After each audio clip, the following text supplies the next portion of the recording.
संकट हरना। शंकर संकट हरना। तेरे कैलाशों का अंत न पाया। तेरे कैलाशों का अंत न पाया।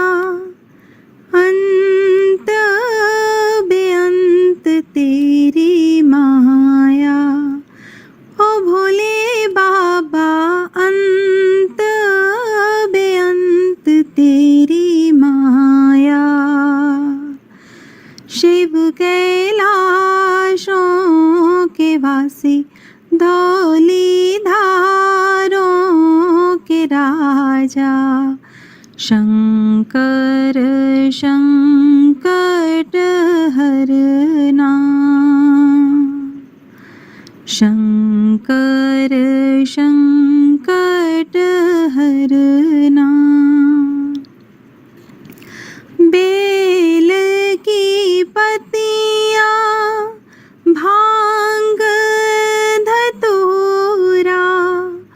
बेल की पत्तियां भांग धतूरा। शिव जी के मन को लुभाए। ओ भोले बाबा शिव जी के मन को लुभाए। शिव कैलाशों के वासी धौलीधारों के राजा। शंकर संकट हरना। शंकर संकट हरना। एक था डेरा तेरा चंबेरे चौगाना। एक था डेरा तेरा चंबेरे चौगाना। दूजा लाई दिता भर मोरा। ओ भोले बाबा दूजा लाई दिता भर मोरा। शिव कैलाशों के वासी धौलीधारों के राजा। शंकर संकट हरना। शिव शंभो शंभो शंकर संकट हरना। शंकर संकट हरना। जय शिव शंभो। श्री गणेशाय नमः। जय राधा माँ जय गोपी जय चारी। जय कुंज हरे रामा कृष्ण कृष्ण हरे हरे। हरे रामा राम राम हरे हरे। गणेशाय नमः। अथ श्री मधुराष्टकम्। अधरं मधुरं वदनं मधुरं नयनं मधुरं हसितं मधुरं हृदयं मधुरं गमनं मधुरं मधुराधिपतेरखिलं मधुरं वचनं मधुरं चरितं मधुरं वसनं मधुरं वलितं मधुरं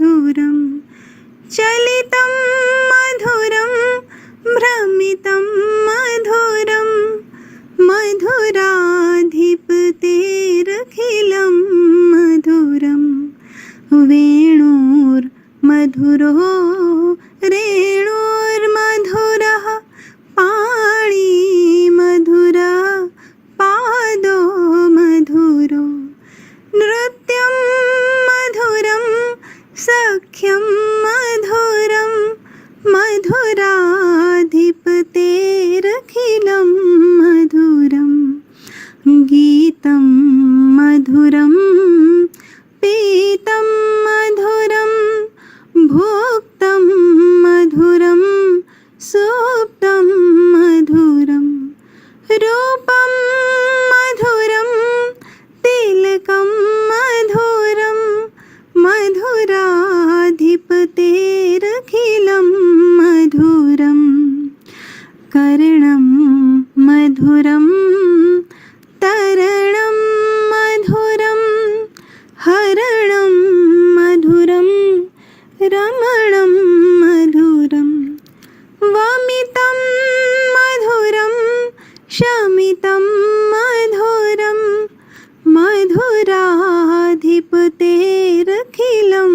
मधुरं गुञ्जा मधुरा माला मधुरा यमुना मधुरा वीची मधुरा सलिलं मधुरं कमलं मधुरं मधुराधिपतेरखिलं मधुरं मधुराधिपतेरखिलं मधुरं मधुराधिपतेर श्री गणेशाय नमः। नमः शिवाय हर हर भोले नमः शिवाय।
तस्मान् न रहते किंचन कर्म क्रियते तन्मे मनः शिव संकल्पमस्तु जेनेदं भूतं भुवनं भविष्यत् परिगृहीतमम्।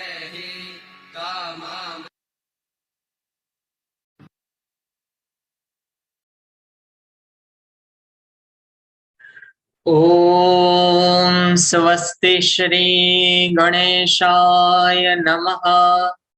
श्री सरस्वत्यै नमः। वर्णानामर्थसङ्घानां रसानां छन्दसामपि मङ्गलानां च कर्तारौ वन्दे वाणी विनायकौ भवानी शङ्करौ वन्दे श्रद्धा विश्वासरूपिणौ याभ्यां विना न पश्यन्ति सिद्धा स्वान्तस्थमीश्वरम्। वागर्थाविव सम्पृक्तौ वागर्थ प्रतिपत्तये जगतः पितरौ वन्दे पार्वती परमेश्वरौ पार्वती परमेश्वरौ। ओम नमः पार्वती पतये हर हर महादेव हर। काशिकापुराधिनाथ काल भैरवं भजे। सर्वमंगल मांगल्ये शिवे सर्वार्थ साधिके शरण्ये त्र्यंबके गौरी नारायणी नमोस्तुते। ऋषि देवता छंद और अर्थ जिसका समूह सूक्त के नाम से जाना जाता है, वैसे वेदोक्त सूक्त जो श्री सूक्त है, माँ लक्ष्मी को समर्पित ऐसे दिव्य अद्भुत वेदोक्त श्री सूक्त के विषय में आज हम सभी परिचय प्राप्त करने एवं संवाद करने के लिए एकत्रित हुए हैं माँ भगवती की कृपा से। और एवं आज अनंत चतुर्दशी का पावन अवसर है। कहा जाता है भगवान नारायण ने सृष्टि सर्जन का प्रारंभ आज के दिन से किया था। तो ऐसे दिव्य अवसर पर आप सबका बहुत बहुत स्वागत है। सबको जय श्री कृष्ण, जय सिया राम, हर हर महादेव। और जो श्री सूक्त है उसके बारे में हमें परिचय एवं संवाद आप सभी जिनको जानते हैं, हमारे चेतनाबेन बुच जो मुंबई महाराष्ट्र से है और पहले भी गणपति अथर्वशीर्ष, हनुमान चालीसा और कई सारे अलग अलग सत्रों के द्वारा हमें उनका लाभ प्राप्त हो चुका है। तो आज फिर से एक बार माँ भगवती के विषय में ही, श्री सूक्त के विषय में हम सबको अपने स्वर से, अपने अनुभव से श्री सूक्त के बारे में हम सबको अभिभावित करेंगे।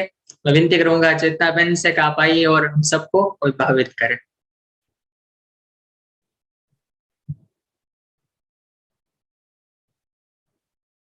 जी आप अनुभव। बहुत बहुत धन्यवाद मीर भाई। ओम श्री गणेशाय नमः। शुक्लांबरं धरं विष्णु शशिवर्णं चतुर्भुजं प्रसन्नवदनं ध्यायेत् सर्वविघ्नोपशान्तये। सरस्वती नमस्तुभ्यं वरदे कामरूपिणी विद्यारंभं करिष्यामि सिद्धिर्भवतु मे सदा। गुरुर्ब्रह्मा गुरुर्विष्णु गुरुर्देवो महेश्वरा गुरुर्साक्षात् परब्रह्म तस्मै श्री गुरवे नमः। ईश्वरो गुरुरात्मेति मूर्तिभेद विभागिने व्योमवद्व्याप्त देहाय दक्षिणामूर्तये नमः। नमस्तेस्तु महामाये श्रीपीठे सुरपूजिते शंखचक्र गदाहस्ते महालक्ष्मी नमोस्तुते। पद्मासनस्थिते देवी परब्रह्मस्वरूपिणी परमेशी जगन्मातर महालक्ष्मी नमोस्तुते। ओम अनंताय नमः। ओम अनंताय नमः। ओम अनंताय नमः। समस्त ऐश्वर्यों की अधिष्ठात्री, अपार धन संपदा प्रदान करने वाली, जिनकी कृपा से सारे वैभव, सारे प्रकार के भोग सौभाग्य, सिद्धि, बुद्धि, आरोग्य, शील, विद्या, कांति, ओज इसकी प्राप्ति होती है। और इतना ही नहीं, भोग के साथ मोक्ष भी प्रदान करने वाली है। ऐसी मोक्ष रूपिणी परब्रह्म स्वरूपिणी जो परमेश्वरी है, जो जगत जननी जगदम्बा है, उन पद्मासन पर स्थित महालक्ष्मी को हम बारंबार प्रणाम करते हैं, भगवान अनंत को प्रणाम करते हैं। आज हम महालक्ष्मी की आराधना हेतु उनके आगमन की पूर्व तैयारी रूप एक अत्यंत प्रभावशाली सूक्त जो ऋग्वेद में जिसका स्थान है, श्री सूक्त के बारे में जानने का प्रयास करेंगे। देखो, आज सारे सुयोग जुड़कर आए हैं। पहला है अनंत चतुर्दशी, दूसरा है गणेश विसर्जन, और तीसरा आज का वार है शुक्रवार। तो शुक्रवार ये माँ को समर्पित वार है। जैसे सोमवार शिव जी को है, ऐसे शुक्रवार माँ को समर्पित वार है। तो आज अनंत चतुर्दशी है, तो सामान्यतः क्या है, इस दिन को गणपति विसर्जन के रूप में ही देखा जाता है, जाना जाता है, मानते हैं। पर यह एक बहुत ही शुभ पर्व है। इस दिन भगवान, जैसे मेरी बहन ने बनाया सृष्टि की शुरुआत की, लेकिन इस दिन भगवान विष्णु की अनंत के रूप में विशेष रूप से आराधना पूजा की जाती है। व्रत भी रखा जाता है। खास करके 14 गांठों वाले रक्षा सूत्र की भगवान के सामने रख के, सूती धागा लेके उसमें 14 गांठ बांध करके भगवान के सामने रखकर उसके ऊपर हल्दी और रोली यानी कुमकुम या केशर लगा के उसकी पूजा की जाती है। फिर इस रक्षा सूत्र, जिसे अनंत सूत्र कहते हैं या अनंता भी कहते हैं, उसको भाइयों को दाहिने हाथ की कलाई में, मतलब राइट हैंड के कलाई में, और बहनों को लेफ्ट हैंड में, बाएं हाथ की कलाई में बांधा जाता है। तो इससे क्या होता है कि किसी प्रकार के डर या कोई प्रकार की बाधा आने का संभव नहीं रहता है। आपने देखा होगा, जब भी हमारे घर पर कोई मांगलिक प्रसंग होता है, कोई पूजा हवन यज्ञ होता है, तो जो हम पंडित जी जिनको बुलाते हैं, वो ब्राह्मण हमारे हाथ में कलेवा बांधते हैं। तो हम लोग गुजराती में उसको नाड़ाछड़ी बोलते हैं। लेकिन उसमें भी आपने देखा होगा, पीला और लाल ये दोनों मिश्रित कलर होते हैं, ऐसा वो सूती धागा होता है। तो जो पीला कलर है वो हल्दी, यहाँ पे हल्दी का उल्लेख है। तो हल्दी जो है वह इसका खास महत्व ऐसे, जैसे हल्दी कुमकुम भी करते हैं, तो हल्दी और कुमकुम से पूजन करते हैं। तो हल्दी जो है वो व्यक्ति के गुरु ग्रह को शुद्ध करता है, और गुरु ग्रह के शुद्ध होने से क्या होता है, तो ज्ञान विवेक का उदय होता है, विकास होता है। और रोली कुमकुम, यह हम सब जानते हैं, उत्सव का, उमंग का, मांगल्य का, शक्ति का, आत्मविश्वास का, सकारात्मक ऊर्जा का प्रतीक है। तो गणेश जी को तो लाल रंग बहुत ही पसंद है। लाल वस्त्र, लाल कुमकुम, लाल चंदन, सब कुछ, लेपन भी लाल। तो ये दोनों से वो सूत्र को पूजा की जाती है। और 14 गांठों का क्या महत्व है, तो 7 जो हमारे विकार माने जाते हैं, मेन हम षड विकार बोलते हैं, 7 में हमारे मन में जो कुविचार आते हैं, तो ये काम, क्रोध, मद, मोह, लोभ, मत्सर, ये और हमारे खराब आचरण, कुआचरण और कुविचार, तो ये 7 विकार, इसको निकालने का हम निश्चय करते हैं भगवान के सामने। या तो हम भगवान से प्रार्थना करते हैं कि आप हमारी इससे रक्षा कीजिए। और 7 गुण, जो भी गुण आपको लगते हो कि ये हमारे में आने चाहिए, तो उन गुणों को हम याद करके भगवान के सामने निवेदन करते हैं कि ये गुणों का हमारे में विकास हो, और आप हमारे में ये ऐसे पवित्र गुणों को प्रदान करें। तो जैसे आत्मविश्वास, करुणा, परोपकार, दया, उदारता, ज्ञान, प्रेम, सेवा। तो आज के दिन ये 14 गांठों का ये महत्व है, ये संकल्प करके ये कलेवा या ये अनंत सूत्र बांधा जाता है। और मुझे एक ऐसा भी ख्याल आता है कि हमारी जो 10 इंद्रियां हैं, 5 कर्मेंद्रिया, 5 ज्ञानेंद्रिया, और हमारा अंतःकरण, मन, बुद्धि, चित्त, अहंकार, तो ये भी 14 है। तो इनको भी हम भगवान अनंत से प्रार्थना करें कि इनकी रक्षा करें, इनको पवित्र रखे, इनको शुद्ध रखे, निर्मल रखे। तो आज के दिन ये ओम अनंताय नमः इस मंत्र का जितना हो सके जाप करिएगा, जब भी याद आए तब करिएगा। और इसके बारे में पुराणों में एक कथा भी आती है कि महाभारत में जब पांडवों ने सात्विक होते हुए भी जुआ खेला, तो इस बात से लक्ष्मी जी उनसे रूठ गई और उनको छोड़कर चली गई। तभी वो लोग श्रीहीन हो गए और जंगल में राजपाट खो करके भटकने लगे। तब भगवान श्री कृष्ण ने उनको सलाह दी कि आप अनंत चतुर्दशी का व्रत करिए। और इस व्रत के करने से उनको यह फल मिला कि उनके सारे कष्ट दूर हुए और आखिर में उनको संकट कटने लगे और उनको अपना विजयश्री प्राप्त हुआ। तो ये सारी बातें जो है वो आज के दिन से जुड़ी हुई है। और आज के दिन दान का भी महत्व होता है, तो अनंत की पूजा करिए। और उसको हम अगर अनंत को याद करते हैं तो उसके साथ साथ महालक्ष्मी तो उनकी अनुगामिनी है, उन्हें छोड़कर कहीं नहीं जाती। तो अनंत के साथ, विष्णु के साथ महालक्ष्मी को भी हम याद करते हैं। और दूसरा जो है कि आज गणपति विसर्जन का दिन है, तो हमारे सबके लाडले प्रिय गणेश जी सबको आनंद देकर, वर देकर अब स्वस्थ स्थान पधार रहे हैं। तो देखो, जल में विसर्जन का भी बहुत सांकेतिक अर्थ है। जलाशयी नारायण वहीं क्षीर समुद्र में लक्ष्मी जी के साथ निवास कर रहे हैं। तो हम गणेश जी को प्रार्थना करते हैं, हे गणेश जी, आप हमारा निमंत्रण हाथों हाथ माँ को पहुंचा देना कि नवरात्रि में हम आपके आगमन की आतुरता से राह देख रहे हैं। और उसकी पूर्व तैयारी रूप आज हम श्री सूक्त के रहस्यमय भावों को देखने का प्रयास करेंगे। तो देखो, अगर हमने कोई ऐसा वैसा दूत नहीं भेजा है, गणेश जी जैसे दूत को जब हम भेजते हैं निमंत्रण के लिए करके, तो मुझे पूरा विश्वास है कि माँ जरूर आएगी। तो अब हम दूसरा, हमारे गुजरात में आज के दिन का और भी महत्व है कि कल जो भाद्रपद की पूर्णिमा है, उस दिन माँ को निमंत्रण देने के लिए सारे लोग अंबाजी, माउंट आबू पर जो माँ का शक्तिपीठ है, जहाँ पे माँ का हृदय स्थापित है, ऐसा कहा जाता है। 51 शक्तिपीठ में जहाँ पे सती के 51 अंगों गिरे थे, उसमें हृदय जो है वो अंबाजी में है। तो वहां पे सब लोग मीलों पैदल चल करके माँ को निमंत्रण देने के लिए, पर्सनल निमंत्रण देने के लिए जाते हैं। गुजराती में हम लोग बोलते हैं तेड़ू करने के लिए, मतलब बुलावा देने के लिए कि चलो माँ, आप नवरात्रि में हमारे घर आना। तो आइए हम सभी मिलकर भाव से, कल्पना से माँ के धाम चलते हैं और जगत जननी महामाया परमेश्वरी को इस नवरात्रि के शुभ अवसर पर हमारे घर ही नहीं, हमारा यही सच्चा घर है, हमारे हृदय में पधारने का न्योता देते हैं, विनंती करते हैं। तो देखो, वैसे तो माँ की उपासना आराधना में अनेक मंत्र, स्तोत्र, स्तुति है, पर उन सब में श्री सूक्तम, जो हमारा आज का विषय है, उसका एक अनूठा सर्वोच्च स्थान है। यह एक लघु सूक्त है। सूक्त क्योंकि इसमें जो है मंत्र वो ऋचाएं हैं और अलौकिक शक्तियों से भरपूर है, अनेक रहस्यों से परिपूर्ण है और प्राणी मात्र की सर्व प्रकार की मनोकामना परिपूर्ण करने वाली ये एक समर्थ ऐसी ईश्वरीय परावाक है, परावाणी। तो क्योंकि ये ऐसे किसी लेखक ने, जैसे किसी ने स्तुति करके लिख दिया, ये बात नहीं है।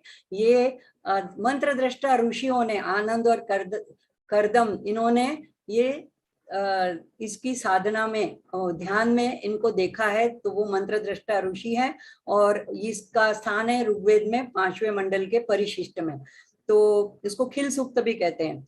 और सिर्फ 15 ऋचाओं का एकदम छोटा सा लघु सूत्र है, लेकिन बहुत ही ऐसा अनूठा और अलौकिक है कि इसमें जो कुछ शक्तियां निहित है, समाई हुई है, वो और अन्यत्र बहुत दुर्लभ है। देवता भी इनके रहस्यों को पूर्णतः जानने में असमर्थ है। तो मेरे जैसे अल्पमति की तो हैसियत ही क्या है, लेकिन जो मुझे सत्संग से प्राप्त हुआ है वह आप लोगों को मैं बांटना चाहूंगी। देखो, इस संसार में भला कौन ऐसा है जिसको धन ना चाहता हो, जो सुख ना चाहता हो। सभी को धन की आकांक्षा रहती है, कामना रहती है। तो चूंकि धन और ऐश्वर्य की प्रदान करने वाली ये अधिष्ठात्री देवी है, तो अधिकतर लोग यही समझते हैं कि इस श्री सूक्त का पाठ सिर्फ धन पाने के लिए, पैसे कमाने के लिए, पैसों की प्राप्ति के लिए किया जाता है। लेकिन तो इसी उद्देश्य से वो लोग 11, 21, 108 बार नवरात्रि में करते हैं। लेकिन ज्यादातर लोग इसके कल्याणकारी रहस्यों को और शक्तियों से संपूर्ण अनभिज्ञ, अनजान है। तो आइए हम इन रहस्यों को जानने का प्रयास करते हैं। देखो, मैं कोई विद्वान पंडित आचार्य तो नहीं हूँ। हाँ, मैं माँ की एक छोटी सी बच्ची हूँ, ऐसा मेरा भाव है। तो इसी भाव से मैं माँ की आराधना करती हूँ। मैं तो अपने गुरुदेव को भी माँ ही समझती हूँ। तो मूल उद्देश्य हमारा यही होना चाहिए कि हमारी माँ के प्रति भक्ति बढ़े, हमारा प्रेम उत्तरोत्तर बढ़े माँ के प्रति, माँ को तत्व से जानने में हमारी जिज्ञासा जागृत हो, और हमको माँ का प्रेम पाने की हमारे में लालसा उठे कि किस तरह से हम माँ के प्रिय हो जाएं, माँ किस तरह से हमारे एकदम नजदीक आ जाए। तो ये भाव से हमको करना है। तो आइए माँ की अहेतु की कृपा का अनुभव हम सब इस नवरात्रि में और बाद में अखंड रूप से कर पाए, इसलिए इन श्री सूक्त के भावों को जाने। किसी भी स्तोत्र को, सूक्त का अर्थ जाने बिना अगर उसका पठन करते हैं तो इतना फलदायी नहीं होता है। इसी उद्देश्य से आज हम इसका कुछ अर्थ जानने की कोशिश करेंगे। तो यह जो है 15 ऋचाओं के माध्यम से हमने क्या करना है, तो जैसे हम मानसिक रूप से महालक्ष्मी की आराधना करते हैं, षोडशोपचार पूजा कर रहे हैं, ऐसा भाव मन में लाना है। तो मैं एक एक मंत्र के आगे जो भाव है वो बताती जाऊंगी, तो उस भाव से हमको उस मंत्र को पढ़ना है। ऐसे सिर्फ 5 मिनट लगते हैं ये 15 मंत्र पढ़ने में, कोई ज्यादा टाइम नहीं लगता है, लेकिन भाव पूर्ण पढ़ना है। तो प्रत्येक मंत्र एक षोडशोपचार पूजा विधि का एक एक अंग है, ऐसा भाव करना है। और जो 16वां मंत्र है, हालांकि इसमें तो सूक्त में तो 29 मंत्र हैं, लेकिन हम ज्यादातर 15 मंत्रों की ऋचा बोल के श्री सूक्त का पाठ करके एक मंत्र एक और एक्स्ट्रा फलश्रुति का बोल देते हैं, तो 16 मंत्र हो जाते हैं। तो पहला जो मंत्र है वो आवाहन के रूप में, हम लोग माँ को आवाहन कर रहे हैं कि माँ आप पधारो। तो ये मंत्र है। अभी हम तो यहाँ पे अभी पीडीएफ तो शेयर नहीं कर रहे हैं, तो आप लोगों के पास अगर पुस्तक हो तो उसमें आप देख सकते हैं। मैं एक पढ़ के बताती हूँ। अथ श्री सूक्तम ओम हिरण्यवर्णां हरिणीं सुवर्णरजतस्रजां चंद्रां हिरण्यमयीं लक्ष्मीं जातवेदो महावह। ये पहला मंत्र है। तो इसका सामान्य अर्थ क्या होता है, जैसे कि ज्यादातर मंत्रों के नीचे दिया होता है, तो यहाँ पे जात वेदो, तो इसको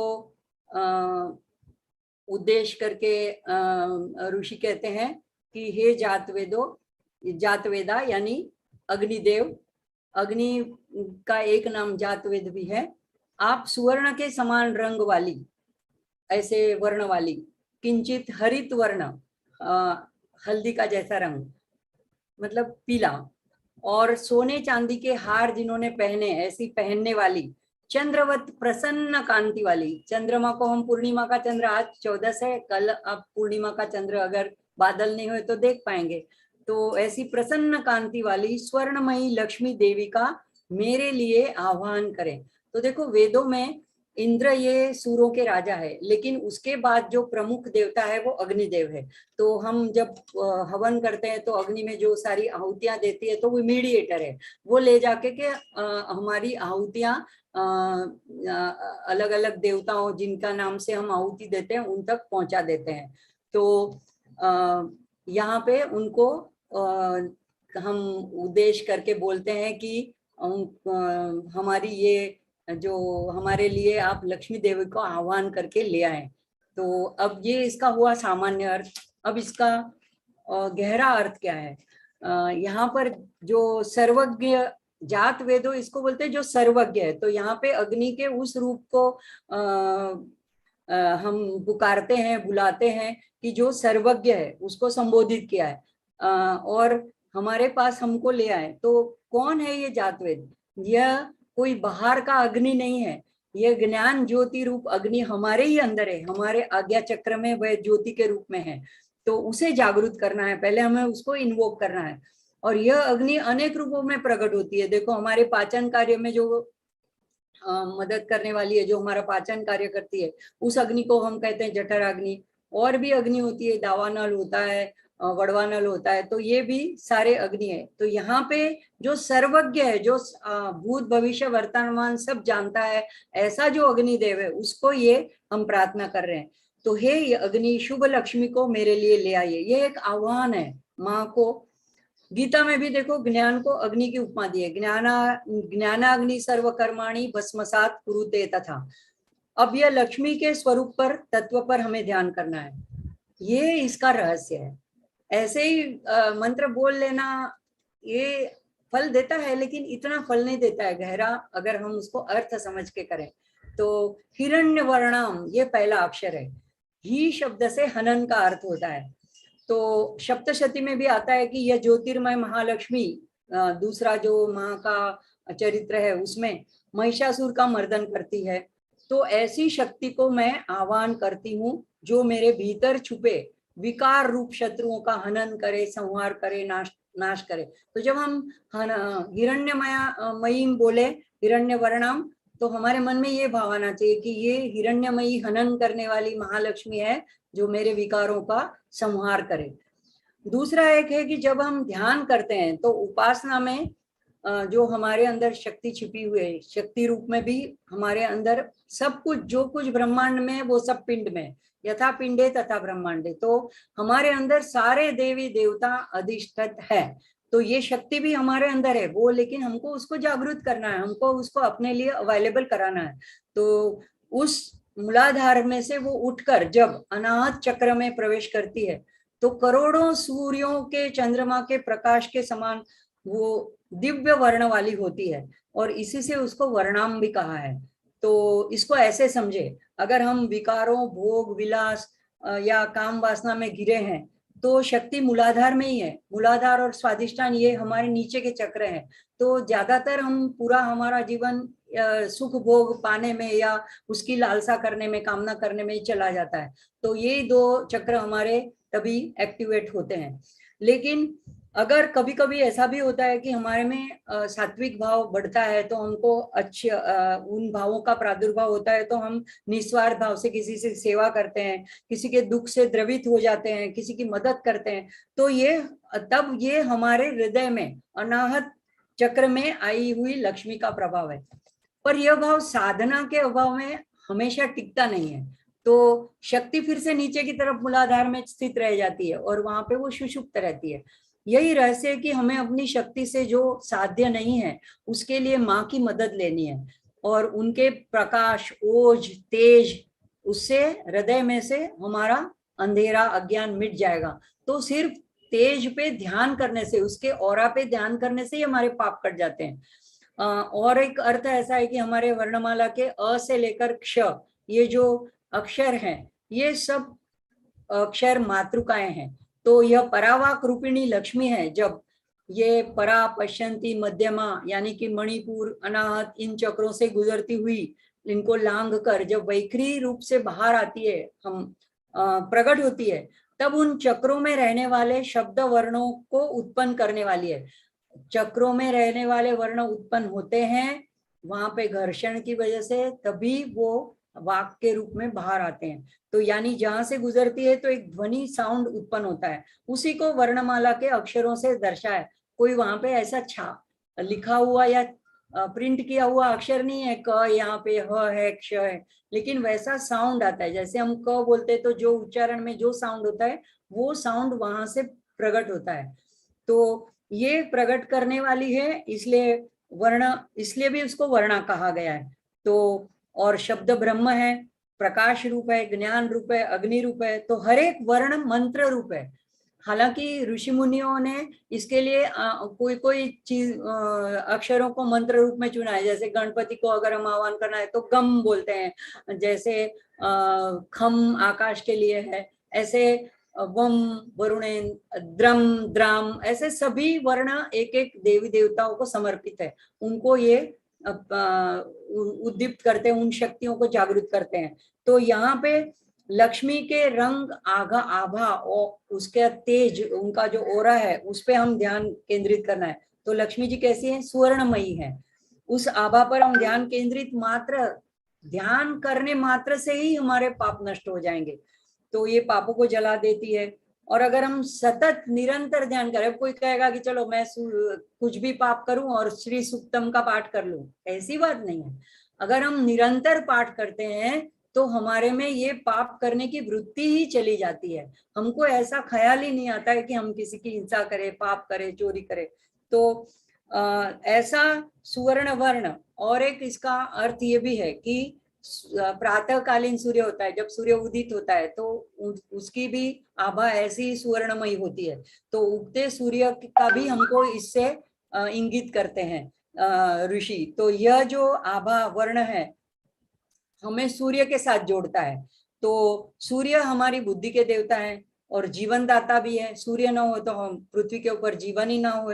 तो ज्ञान दाता भी है, लाइफ एनर्जी देने वाले हैं। तो यह सब अर्थ गर्भित है एक ही शब्द हिरण्यम। अब उससे हर एक शब्द से एक एक मंत्र बनता है। ओम हिरण्य वर्णाय नमः, ऐसा मंत्र बनता है। अब दूसरा शब्द है हरिणीम। तो सामान्य अर्थ हिरण यानी डियर होता है। अब वह भी ऐसी सुवर्णमयी कांति वाला प्राणी है और एक्टिव है, चपल है, चंचल है, अलर्ट है, सजग है, सतर्क है। जरा सी आहट होती है तो हरिण भाग के खड़ा हो जाता है।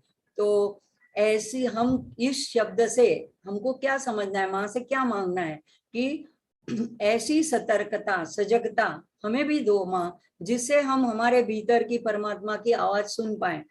इसलिए ललिता त्रिपुर सुंदरी का जब ध्यान करते हैं तो जो आचार्य लोग होते हैं वो मृगी मुद्रा करते हैं।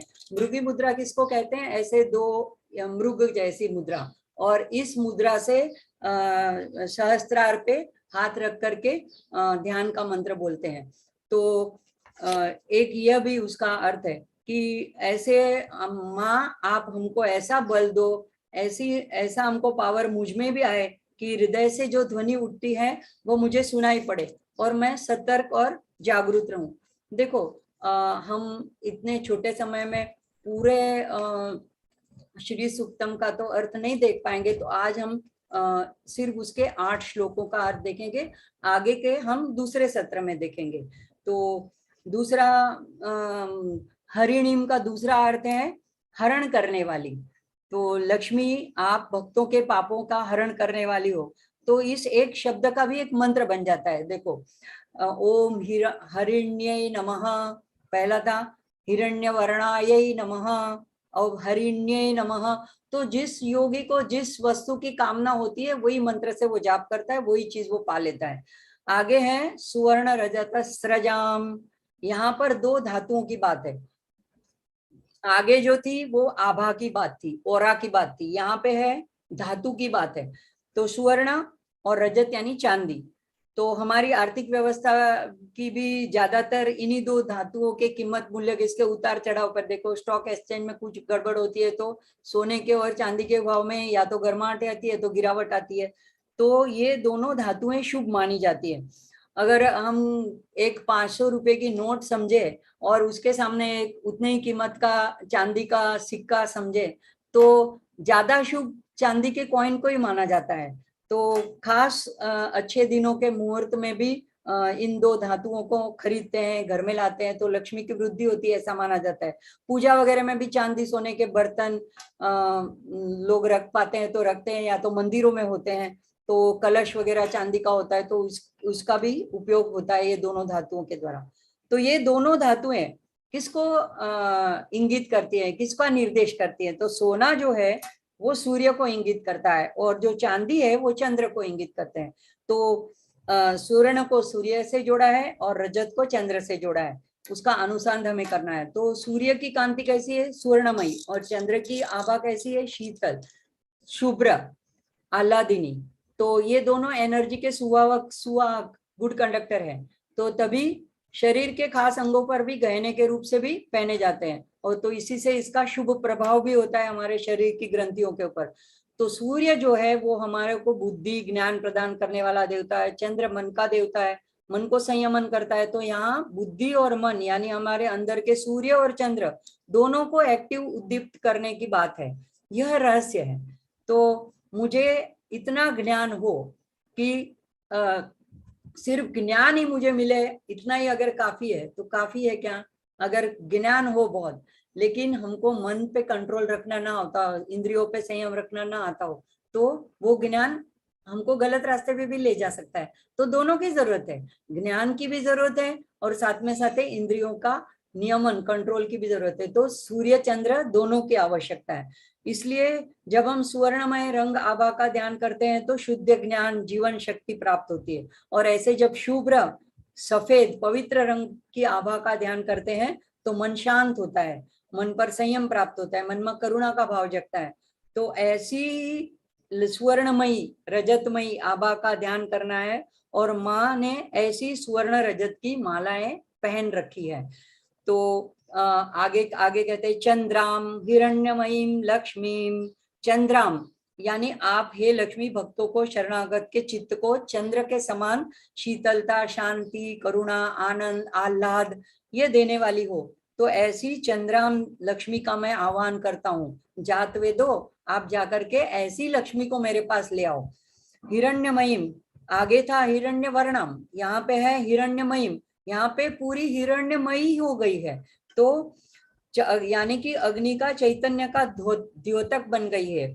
तो यहाँ पे महालक्ष्मी को दोनों संज्ञाएं दी है, चंद्र की भी चंद्राम बोल के और हिरण्यमयीम बोल के सूर्य की भी, यानी कि तेज प्रकाश ज्ञान बल ऊर्जा। तो ये दोनों, और चंद्र की यानी करुणा शीतलता प्रेम आह्लाद।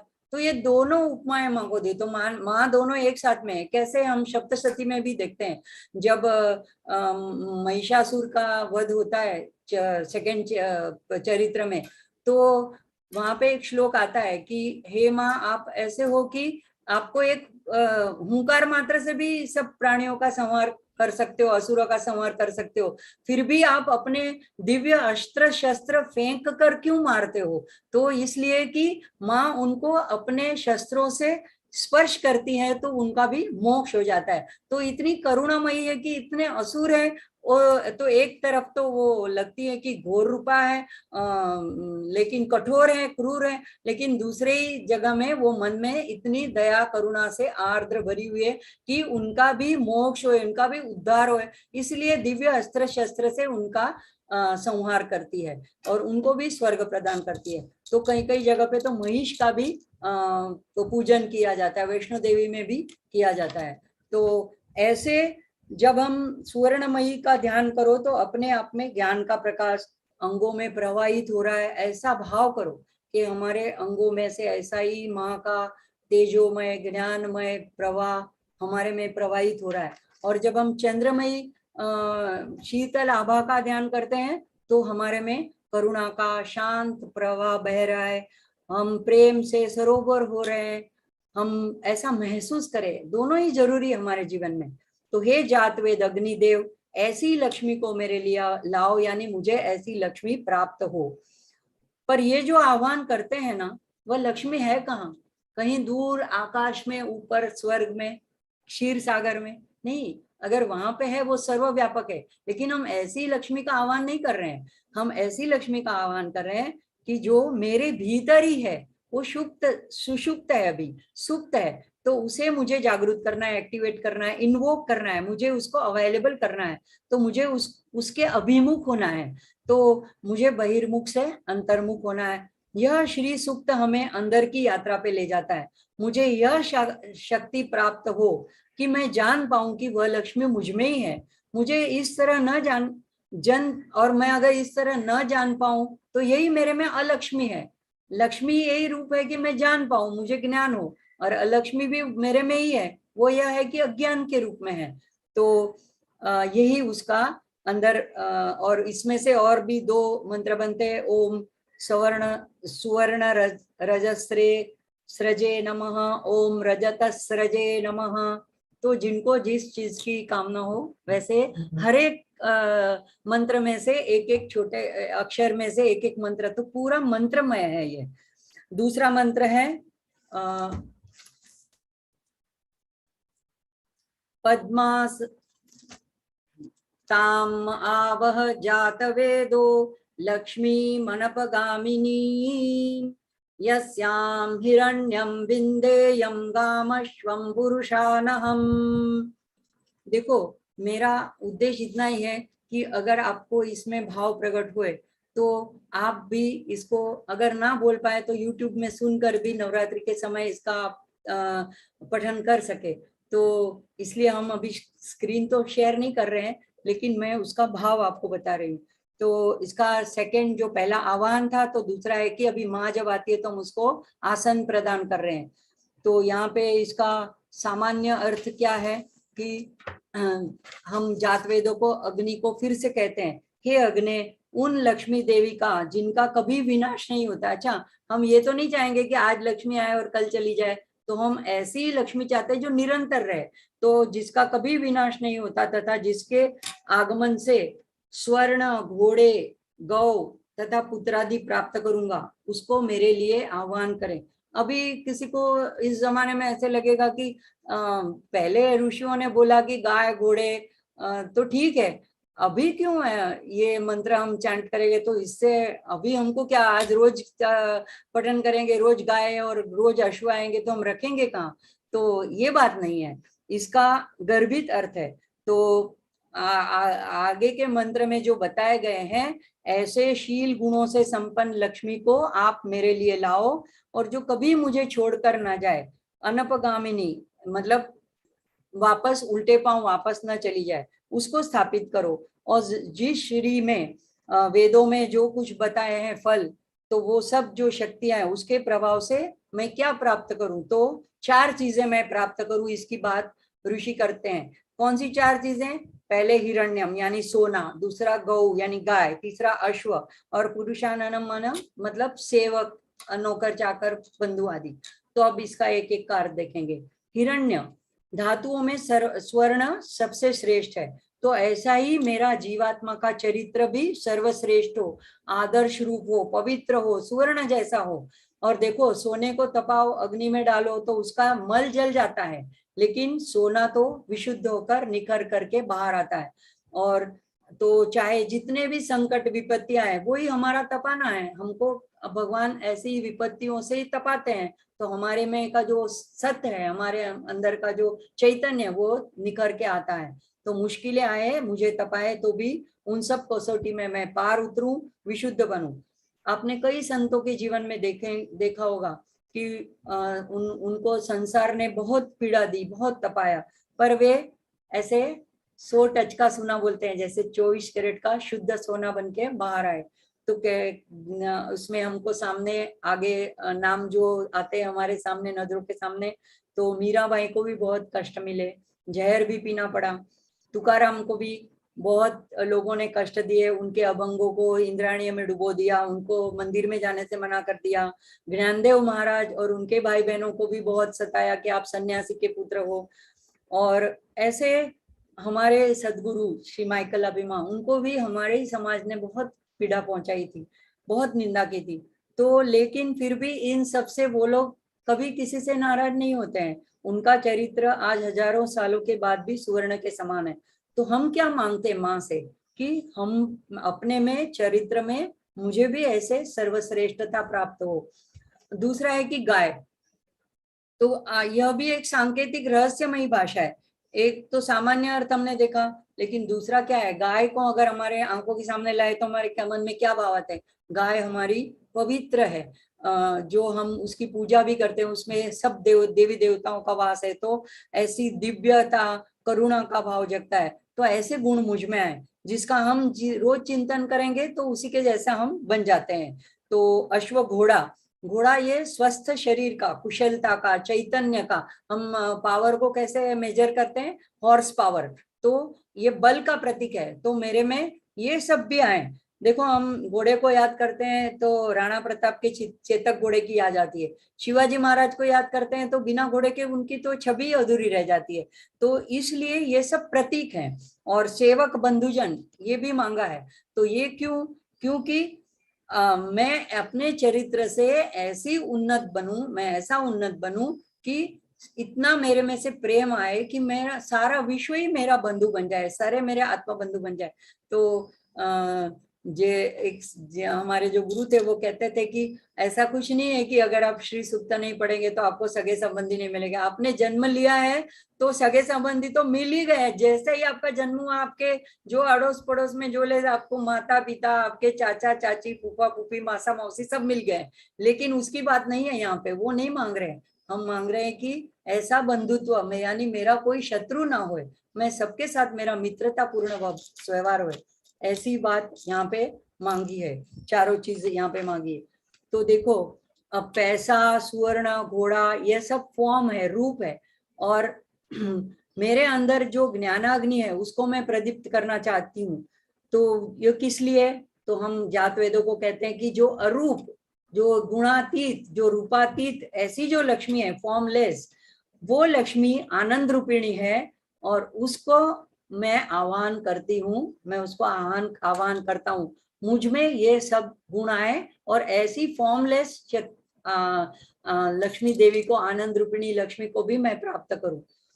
तो तीसरा मंत्र है अभी आगे। अश्वपूर्वां रथमध्यां हस्तिनाद प्रबोधिनीं श्रियं देवी मुपह्वये श्रीर्मा देवी जुषताम। तो इसका सामान्य अर्थ ऐसे होता है कि जो जब चलती हैं तो हे जिनके आगे घोड़े चलते हैं, रथ के मध्य में वो स्वयं विराजमान है, और जो हस्तियों के नाद सुन करके बहुत प्रसन्न होती है, उन्हीं श्री देवी का मैं आह्वान करता हूँ, हे लक्ष्मी देवी आप मुझे प्राप्त हो। ये उसका सामान्य अर्थ है। अब अश्वपूर्वा, तो अभी देखो तीसरा मंत्र है, तीसरे मंत्र का भाग है, हमने आह्वान कर दिया, आसन भी दे दिया। तो अभी जब हम देवता को आसन देते हैं उसके बाद में क्या कहते हैं, उनके पैर पखारते हैं, उनको अर्घ्य देते हैं हाथ में। अगर आपने पूजा के बार ध्यान किया हो तो पाद्यम समर्पयामि, हस्त प्रक्षालम समर्पयामि, अर्घ्यम समर्पयामि, ऐसे बोलते हैं पंडित जी। तो अभी तीसरे मंत्र का भाव है, हम पाद्य और अर्घ्य माँ को समर्पित कर रहे हैं। ये सब हमने मानसिक करना है। देखो, अगर ये स्तोत्र हम रोज रोज पठन करेंगे तो ये छोटा सा स्तोत्र सूक्त है, वो हमको ऐसे पाठ भी हो जाएगा। और या तो हम YouTube में जब काम करते हैं किचन में तो भी लगा के रखते हैं, तो हम तभी पूजा तो नहीं कर रहे हैं, लेकिन ऐसे मानसिक भाव करते हैं। पहला मंत्र आया ये भाव किया, दूसरा मंत्र आया ये भाव किया, तीसरा मंत्र आया ये भाव किया। तो ऐसे भाव करके हम उनका पैर पखार रहे हैं, उनको भी हाथों में अर्घ्य प्रदान कर रहे हैं, और तीसरे मंत्र के द्वारा। तो उसमें पहला शब्द है अश्वपूर्वा। तो नारायण विष्णु का एक अवतार था हयग्रीव। इसकी भी एक मजेदार कहानी है। अब देखो, कहानियां इसलिए होती है कि हमको उसके प्रति एक लगाव हो जाए। तो उसमें होता है ऐसे कि लक्ष्मी जी एक बार श्रृंगार कर रही थी और अपने आईने में, तो वहां पे विष्णु जी पधारे, उन्होंने देख करके कुछ कटाक्ष में हंस दिए, तो लक्ष्मी जी को गुस्सा आ गया। अब ऐसा हो नहीं सकता, ये एक कथा है। तो लेकिन पुराणों में इसका उल्लेख है कि लक्ष्मी जी ने उनको श्राप दिया कि आप हो करके हंस रहे, मेरा मजाक उड़ा रहे, तो आपका मुंह ऐसे हस्ती के जैसा, अश्व के जैसा हो जाए। तो उसके बाद में ऐसी कहानी है कि एक बार जब ऐसा असुर आ गया और उसका नहीं हो रहा था, विजय हो नहीं, देवता विजय नहीं पा रहे थे, तो तभी इनका विष्णु जी का हयग्रीव अवतार हुआ, क्योंकि उसको ऐसा वरदान मिला था कि मुझे कोई ना मार सके। तो हयग्रीव ने वैसे अवतार लेके विष्णु जी ने उनका हनन किया था। तो यहाँ पे जब अश्व बोलते हैं तो हमको हयग्रीव यानी जिनका मस्तिष्क अश्व जैसा है, और यही हयग्रीव अवतार। इसकी दूसरी भी बात ऐसी है कि अगस्त्य ऋषि को इन्होंने ही ललिता सहस्त्रनाम का पूरा रहस्य बताया है, तो उसमें भी उनका नाम आता है हयग्रीव अवतार का। तो यहाँ पे ये कहते हैं कि इस अश्व संज्ञा से हमको नारायण का इंगित करता है, नारायण को सूचित करते हो। और पूर्वा मतलब उनके पूर्व में निवास करने वाली, यानी कि नारायण जहाँ है वहीं पे रहने वाली, नारायण को छोड़कर कहीं नहीं जाने वाली, ऐसी यानी कि महालक्ष्मी। तो अश्वपूर्वा का ऐसा भी एक अर्थ निकलता है। रथ मध्या, तो हमारी इंद्रियों को भी अश्व की संज्ञा दी गई है शास्त्रों में। तो शरीर को रथ की उपमा दी है और हमारी इंद्रियों को अश्व की उपमा दी है। तो यहाँ पे ऐसे गतिशील रथ रूपी शरीर के शरीर रथ है, उसके मध्य भाग में स्थित है देवी। तो मध्य भाग यानी हमारा हृदय। तो हृदय में चेतना रूप से जो निवास करती है उसी का नाम है रथ मध्या। तो ऐसे एक एक नाम के पीछे ऐसा गहरा अर्थ छिपा हुआ है। अभी हस्तिनाद प्रबोधिनीम, तो इसका अर्थ है कि योगियों के चित्त में जो अनाहत नाद जगाती है और उनके पापों का नाश करती है और उनको प्रबुद्ध करती है। तो योगी जब उसका ध्यान करते हैं तो जो अभी हमें सुनाई नहीं देता, तो ऐसा अनाहत नाद ओम का सोहम मंत्र के द्वारा जो हमारे नाभि से उठता है, परावाक जो है, तो उसका प्रबुद्धन, उसका ज्ञान योगियों को कराती है। तो हस्तिनाद को अनाहत नाद के साथ भी कंपेयर किया गया है। अभी नाद बहुत है, नाद ब्रह्म भी कहा जाता है। देखो शंखनाद, घंटनाद, वेणुनाद, तो ये नाद जो है वो सब शुभ शक्ति का संचार करते हैं, शुभ स्पंदन, शुभ वाइब्रेशन फैलाते हैं। देखो हम कोई यहाँ पे भी हम पहले सत्र शुरू करते हैं तो शंखनाद, शंख ध्वनि करते हैं, मंदिर में जाते हैं तो घंटानाद करते हैं, आरती उतारते हैं तो भी घंट बजाते हैं। तो ऐसे नाद का भी ऐसे अनुसंधान होता है। अभी दूसरा अर्थ ऐसा भी कि जब गजेंद्र को कष्ट हुआ तो उन्होंने भगवान को पुकारा। तो कहते हैं कि गजेंद्र जैसे जो कष्ट पा रहे हैं भक्त, उनके आर्तनाद को सुनकर नारायण को जो जगाती है वह हस्तिनाद प्रबोधिनीम। हस्ती के जैसे हस्ती ने करुणता से अपना नाद पुकारा था और भगवान को याद किया था, तो प्रबोधन करना, जगाना, उठाना, ऐसा भी उसका अर्थ होता है। तो तभी वो नारायण को जगाती है। तो यहाँ पर सप्तशती की याद आती है। प्रथम चरित्र में जब विष्णु के क्षीर सागर में जब योग निद्राधीन थे, तब उनके कान से दो असुर निकले, मधु और कैटभ, और ब्रह्मा जी को मारना चाहा। तब ब्रह्मा जी ने क्या किया, पहले माँ की तो स्तुति की पहले चरित्र में और कहा कि हे माया, विष्णु भगवान को आप जगा दो। तो ये जगाने वाली है, प्रबोधन करने वाली है। तो ये इसका अर्थ है हस्तिनाद प्रबोधिनीम। और एक अर्थ है कि योगी जब साधना करते हैं, अभी ये हमको तो पता नहीं है, लेकिन योगी जन जब साधना करते हैं ना, तो ध्यान करने में जब शुरुआत की अवस्था होती है तो उनको अलग अलग साउंड सुनाई देते हैं, अलग अलग सुगंध भी आती है। तो मैंने नहीं अनुभव किया, ये मैंने सिर्फ पढ़ा है।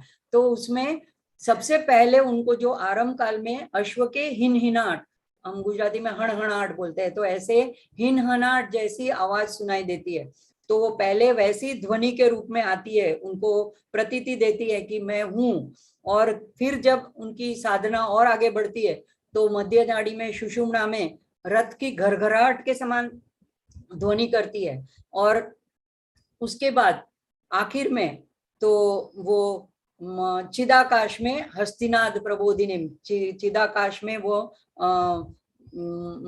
मध्यमा के उसके माध्यम से वो परावाक बन करके उनका योगियों का प्रबोधन करती है, उनको जगाती है, मोह निद्रा से जगाती है और उनको ज्ञान प्रदान करती है। तो एक एक मंत्र बनते हैं। ओम अश्वपूर्वायै नमः, ओम रथमध्यायै नमः, ओम हस्तिनाद प्रबोधिनीयै नमः। तो यहाँ पे लक्ष्मी प्रबोधन करने वाली स्वरूपिणी है इस मंत्र में। अब श्रीयन देवी तो किस प्रकार से श्रीय है, तो लोगों की करुणा पुकार सुनती है, आश्रित भक्तों के लिए पापों का हरण करती है, शरण देती है। तो इसलिए उसको श्रीयन देवी आप उपहवय, तो यह मंत्र से अब अत्यंत नजदीक बुलाते हैं भगवान को। कहते हैं कि हे देवी, श्रीयन देवी देवीम उपहवये, यानी एकदम मेरे नजदीक, हृदय के नजदीक आ जाओ। तो इस तरह से इस मंत्र में लक्ष्मी का ऐश्वर्य को दिखाया कि जब वो चलती है तो अकेली नहीं आती, उनके परिकर के साथ आती है। तो वो उनका आगे घुड़सवार दल चलता है, फिर रथियों का दल चलता है, उनकी जब सेना निकलती है और हाथियों का नाद होता है, तो यानी हस्ती दल भी चलता है। तो इसीलिए जब लक्ष्मी देवी होती है ना, तो उसके आसपास हाथियों को दर्शाया जाता है और कुंभ लेके वो लक्ष्मी देवी का स्नान कराते हैं या उनको उनके ऊपर कलश समर्पित करते हैं, ऐसे दिखाया जाता है। तो हस्ती भी उनको प्रिय है। तो वह श्री वैसी देवी उसका मैं आह्वान करता हूँ, वह मुझे प्राप्त हो। तो अब चौथा मंत्र है, उसमें आचमन का भाव करना है। चौथा मंत्र क्या है? काम सोस्मिताम हिरणाम तर्पयन्तीम पद्मे स्थिताम पद्मवर्णाम तामिहोप वये श्रियम। तो यहाँ पे उसका सामान्य अर्थ क्या है कि जो साक्षात ब्रह्म स्वरूप है, काम का अर्थ है, क का अर्थ है ब्रह्म। हम विष्णु सहस्त्र नाम में भी देखते हैं, ओम, अगर नामावली आप देखें तो कस्मै नमः, ऐसे विष्णु का भी एक नाम आता है।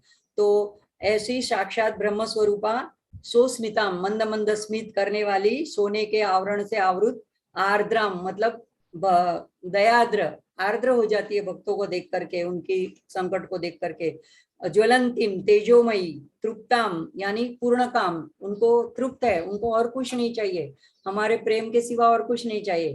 तर्पयंतिम, तर्पयंतिम यानी वो तो तृप्त है लेकिन दूसरों को भी तृप्ति देती है।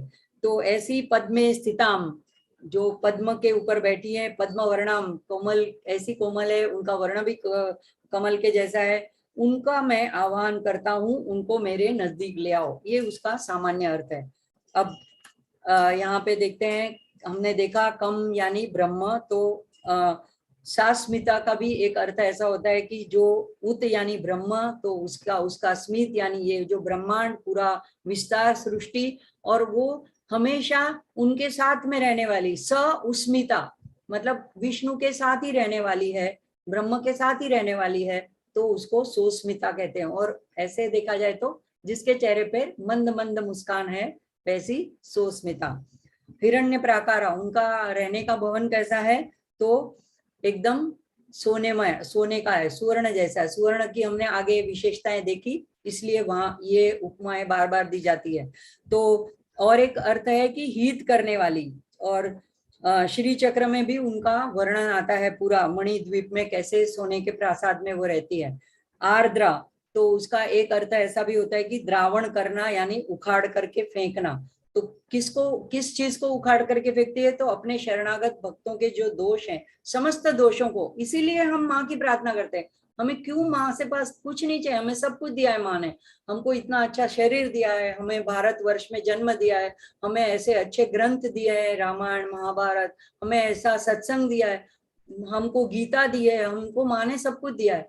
लेकिन हमारे में जो दोष है वो हम हमारी शक्ति से नहीं निकाल पा रहे हैं। तो इसीलिए हम माँ की प्रार्थना करते हैं कि आप आर्द्रा हो, आप आर्द्र हो, आप द्रावण करते हो, तो मेरे दोषों को, विकारों को उखाड़ करके फेंक दो। ज्वलंतिम, तो हमारे हृदय आकाश में वो चेतना शक्ति के रूप में प्रज्वलित है, एकदम प्रकाशमय है।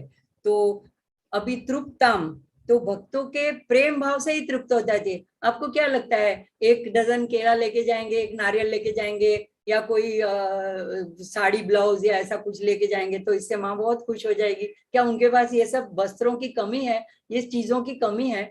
नहीं, उनको सिर्फ ये चीज हम इसलिए लेके जाते हैं, हमारा भाव प्रेम दर्शाने के लिए। अगर हम प्रेम से सिर्फ एक पुष्प भी अर्पण कर दे, लाल रंग का जासूद का, तो भी वो खुश हैं। वो, उनको सिर्फ हमारा प्रेम चाहिए। तो यहाँ पे मंत्र बनते हैं, ओम आर्द्रायै नमः, ओम ज्वलन्ये नमः, ओम तृप्तायै नमः। एक एक शब्द का एक एक मंत्र बन रहा है। तर्पयंतिम, तो हमारे अंदर की जो 72 नाड़ियां हैं वो नदी समझ लो, और हमारा शरीर समुद्र है, तो ये नाड़ियों में वो बहती है, तो वही चैतन्य बहता है, तो वही हमारे शरीर को जागृत रखती है, चैतन्यमय रखती है, ऊर्जामय रखती है, तो शरीर को तृप्त करती है। और शरणागत को, सारे संसार को वो तृप्त करती है। तो यहाँ पे ये भाव भी है। तो अगर हम ये सूक्त पढ़ते हैं तो उसे ये हमको भय मुक्त करती है, आनंद सुख समाधि से तृप्त कर देती है। उन्हें और कुछ नहीं चाहिए, वो टेकर नहीं है, वो गिवर है, वो देने वाली है, वो लेने वाली नहीं है। तो वो हमेशा हमको कुछ ना कुछ देती है। माँ देखो बच्चे को सिर्फ देती है, लेकिन बच्चे ने क्या करना है? एक ही चीज करना है।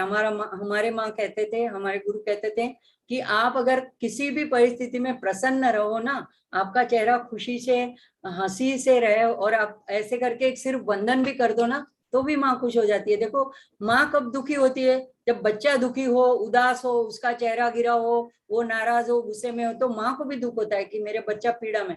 लेकिन आपको कुछ भी होता हो, लेकिन फिर भी आप माँ के सामने जब खड़े हो, हंस के वंदन करके आभार के मुंह आभार से अगर वहां पे प्रणाम करो तो माँ खुश हो जाती है, उनको और कुछ नहीं चाहिए। पद्मे स्थिताम, तो काल को भी पुराणों शास्त्रों में पद्म कहा है। तो इस पद्म के ऊपर यानी काल उसके नियंत्रण में है, वो काल पर आरूढ़ होती है पद्म वर्णाम। तो ऐसी लक्ष्मी को मेरे लिए नजदीक लाए। और लाल कमल पे वो विराजमान है, तो लाल भी मांगल्य का प्रतीक है। तो हमारे शास्त्रों में देखो कुछ पशु पंखी को भी ऐसे वृक्षों को सबको पवित्र मानते हैं, जैसे कि हम तुलसी को, बेल को, पीपल को, कमल को, गाय को, तो हंस को, ऐसे पशु पंखी पेड़ पौधों सबको पवित्र मानते हैं। तो कमल को अत्यंत पवित्र मानते हैं। लेकिन क्यों ऐसे नहीं कहा कि गुलाब पे बैठी है, मोगरे चमेली पे, माँ को जहाँ भी बैठना हो बैठ सकती है, वो इतनी सूक्ष्म है, सौम्य है। लेकिन कमल क्यों कहा? तो ऐसा जो कमल जो है उसका प्रतीक है कि वो दलदल में, कीचड़ में रहते हुए भी ऊपर से उठ करके वो प्रफुल्लित होकर के खिलता है। तो हमको इससे यही माँ से मांगना है कि हम भी संसार के दलदल में फंसे हुए हैं, लेकिन वो ऐसा कंप्लेंट नहीं करता है कमल की मुझे यहाँ कहाँ उगने के लिए जगह दे दी, मैं कीचड़ से हूँ। वो तो फिर भी अलिप्त रहता है और पूर्ण विकसित होकर के सभी को आनंद देता है। खिला हुआ कमल देख के किसी को खुशी नहीं होगी। तो ऐसे ही हमको भी जहाँ कहाँ भगवान ने रखा है, तो हम भी ऐसे कमल की भांति उस कीचड़ से निकल के प्रफुल्लित होके बाहर आए, उत्कृष्ट बने, ऐसा भाव है। इसीलिए बार बार पद्मे स्थिताम, पद्म वर्णाम, पद्म मालिनीम, ये सब शब्द आते रहते हैं। अब 5वां मंत्र है, उसमें हम भगवान को उपहार देते हैं। जब भगवान आते हैं तो कुछ ना कुछ हम गिफ्ट देते हैं ना, भगवान को अर्पण करते हैं कुछ ना कुछ। तो 5वां मंत्र है चंद्राम प्रभासाम यशसा ज्वलंतीम श्रियं लोके देवजुष्टामुदाराम ताम पद्मिनीमीं शरणमहं प्रपद्ये अलक्ष्मीर्मे नश्यतां त्वां वृणे। तो यहाँ पे इसका सामान्य अर्थ क्या है कि हे चंद्र, मैं चंद्र के समान शुभ्र कांति वाली, चंद्राम उसके शुभ्र कांति वाली, सुंदर द्युतिशीलम, द्युति यानी प्रकाशमय, ज्योतिर्मय, यश से दीप्ति मिलती ऐसी। और ऐसे नहीं कि हम सिर्फ मानवी लोगों के लिए पूजनीय है, स्वर्ग के देवता, तीनों लोगों के सब लोग, नाग, इंद्र, गंधर्व, यक्ष, सब लोग लक्ष्मी को चाहते हैं। क्यों? पाताल लोक में असुरों को लक्ष्मी नहीं चाहिए क्या? सभी को चाहिए। लक्ष्मी से कोई नहीं कहता है कि परहेज नहीं करता है कि मुझे लक्ष्मी नहीं चाहिए। तो सबके द्वारा पूजिता है। उदार शिला पद्महस्ता लक्ष्मी देवी की मैं शरण ग्रहण करता हूँ, जिससे मेरा दारिद्र्य दूर हो जाए। मैं आपको शरण्य के रूप में वर्ण करता हूँ। शरण्य यानी आप मेरी शरणदाता हो। तो यहाँ पे चंद्राम, तो पहले मंत्र में भी चंद्र का उल्लेख आ गया है। तो यहाँ पे ब्रह्मांड के दोनों तत्वों को एक के बाद में एक श्लोक में लिया है। इस श्लोक में चंद्र को लिया है, नेक्स्ट श्लोक में सूर्य को लिया है। तो यहाँ पे ये दोनों की सत्ता रहती है। दिन में चंद्र की सूर्य की सत्ता रहती है, रात में चंद्र की। सर्व नक्षत्रों में राजा चंद्र है। भगवान गीता में भी विभूति में कहते हैं नक्षत्राणाम अहम शशि, तो ये भगवान की विभूति है।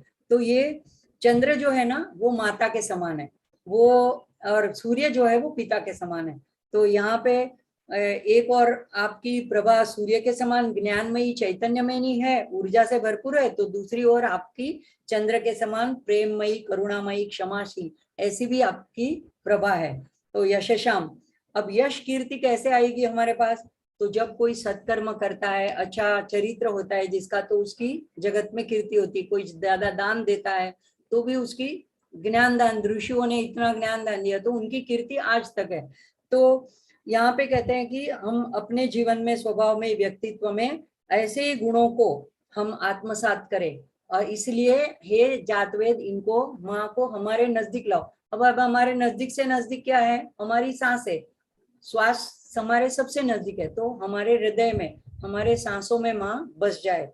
तो ऐसी जब हम चंद्रमयी आभा का ध्यान करते हैं तो उनकी तरह हमको भी अमर्याद परमात्मा शक्ति का हमारे में पे प्रादुर्भाव होता है।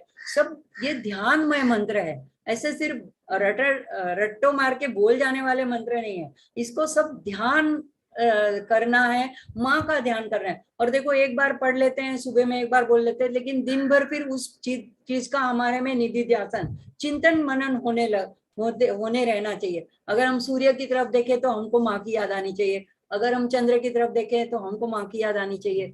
तो गीता में भी इसीलिए विभूति दर्शन कराया गया है कि किसी ना किसी तरह से हम कण कण में व्याप्त ऐसी माँ को तो हम देख नहीं पाते हैं या तो हम फील नहीं कर पाते हैं। तो ऐसी श्रेष्ठ विभूतियों को, श्रेष्ठ तत्वों को देख के हम माँ के साथ जुड़े रहें। तो यहाँ पे कहते हैं कैसे इसमें भी बनता है कि देखो जो लोग संत जन होते हैं, ये लोग अपनी अच्छे चरित्र से उन अच्छे विद्या दान करते हैं, सत्कर्म करते हैं, तो क्या होता है, ये लोग अपना मन का संयम हो जाता है। चंद्र को क्यों पुकारा गया है, वो चंद्र मन का देवता है, तो मन का संयम होने से क्या होता है, इंद्रियों का संयम हो जाता है और जितेंद्रिय हो जाता है व्यक्ति, तो वो सब में पूजनीय, लोगों को आक्रोश, अरे भाई ये जितेंद्रिय है, तो लोग उसको, उस संत को आकृष्ट हो जाते हैं, पूजनीय बन जाते हैं, उनकी कीर्ति बढ़ जाती है। तो ऐसे संत लोग ऐसी कृपा से, चंद्रमयी माँ की आभा की कृपा से ऐसे पूजनीय हो जाते हैं, तो उनका यश कीर्तिमान बढ़ता है। तो ऐसे ही हमको भी आप यशस्वी करो, हमारा भी कैरेक्टर ऐसा उज्जवल करो। और ज्वलंतिम, तो ऐसे यश से हमको उज्ज्वलित करो, हमको प्रकाशमान करो, द्युतिमान करो। और देव गणों से भी आप पूजित हो, तो फिर हमारा तो कहना है कि अगर देव पूजा करते हैं तो हमें तो करनी ही चाहिए। और उदारा, आप बहुत करुणाशील हो, सबके लिए उदार हो। अगर राक्षसों के लिए भी अगर वो भी पूजा करते हैं तो माँ उनको भी वरदान दे देती है। तो यहाँ पे ओम उदाराय नमः, ओम तारे नमः, ओम पद्मनेम्यै नमः, ओम प्रभासाय नमः, ओम चंद्राय नमः, ओम यशसाय नमः, ये सारे शब्दों का मंत्र बन जाता है।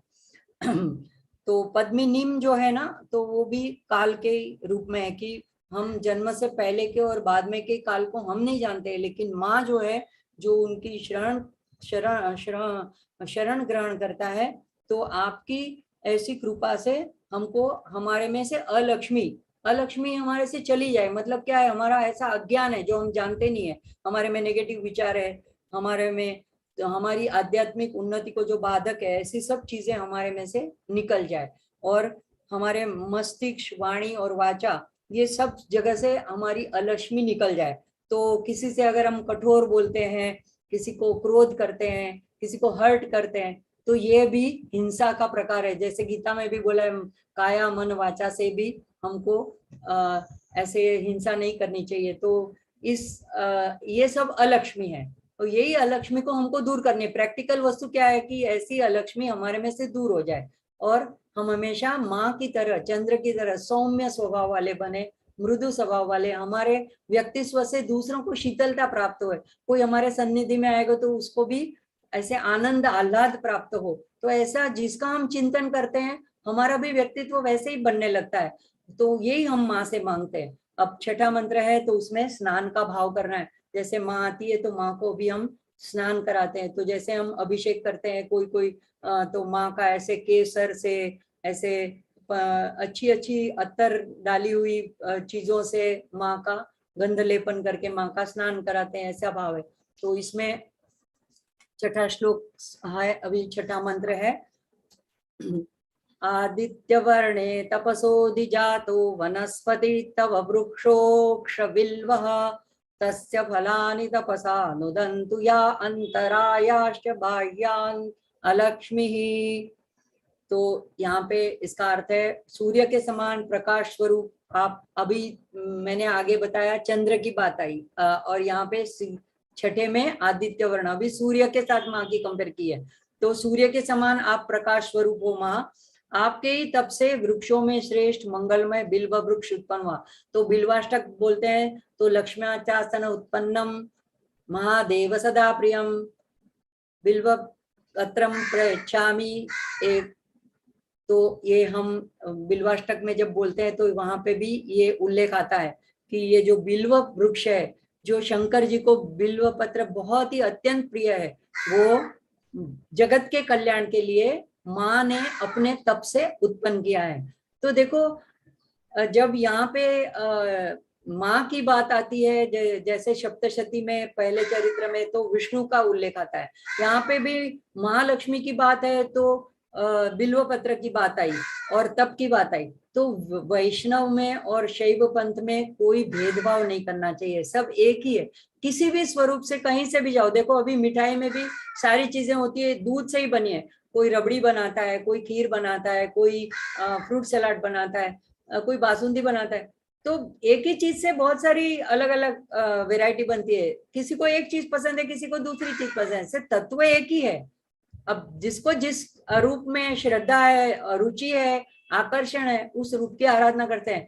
और सप्तशती में भी आता है, जब शुंभ निशुंभ के साथ तीसरे चरित्र में जब माँ का युद्ध होता है तो कहता है कि शुंभ की आप तो देखो इतनी सारी विभूतियां लेकर के, उनका सहाय लेकर के मेरे साथ लड़ रहे हो। तो तब माँ क्या कहती है, देख लो ये सारी मेरी विभूतियां मेरे में ही समा गई है। तो सारी इंद्राणी, ब्रह्माणी, माहेश्वरी जो भी थी सारी विभूतियां चंडी में समा गई।